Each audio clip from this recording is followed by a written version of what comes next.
Enfin, la dernière, toujours pendant la sieste du chat, qui s'est carrément endormi sur ses poissons, hein. Alors, recopier la formule topologique indiquée par des astérix les atomes de carbone asymétriques. Donc là, pareil, très souvent, c'est dès qu'il y a avant ou arrière d'indiqué. Donc on a de grandes chances d'en avoir un ici, là et là, mais on va quand même vérifier. Je vais vérifier par exemple pour celui-là.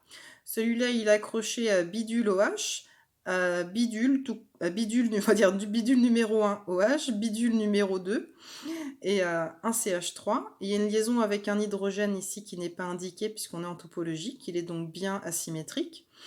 Pour celui-là, il y a OH, un hydrogène qui n'est pas indiqué, bidule numéro 1, bidule numéro 2, ça fait donc 4 substituants différents. Et là, c'est la même chose. Vous avez une espèce de Y, un hydrogène, bidule numéro 1 du côté du OH et bidule numéro 2. Donc là, on demande juste d'indiquer sans justifier, c'est parce que la justification n'est pas évidente. Donc là, vous vérifiez toujours avec les substituants, mais rien qu'en voyant s'il y a de l'avant-arrière, on voit qu'ici, on a bien 3 carbones asymétriques.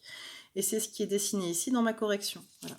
Alors moi, j'ai justifié hein, en représentant tout en formule semi-développée pour montrer les substituants différents. Mais ici, il n'y a pas de justification demandée. Pour le B, on demande si ce sont des énantios... Quelle relation il y a entre lui et lui, puis entre lui et lui en justifiant. Donc, selon une relation de stéréoisomérie, on attend énantiomère ou diastéréoisomère. On voit que le OH est du même côté, donc on ne va pas faire avec la méthode du miroir. On va regarder avant-arrière. Tout ce qui est en avant passe en arrière, tout ce qui est en arrière passe en avant. Donc tout est inversé, ce sont donc des énantiomères. Celui-là, l'avant est identique, l'arrière aussi, mais pas celui du haut. Il n'y a qu'une partie qui est modifiée, c'est donc un diastéréoisomère. Maintenant, il va falloir rédiger ça bien.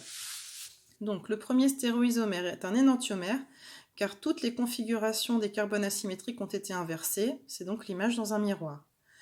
Dans le deuxième cas, lui c'est un diastéréoisomère parce que 2 carbones asymétriques sur les 3 ont gardé la même configuration. Voilà, donc ce n'est pas identique, ce n'est pas non plus l'image dans un miroir.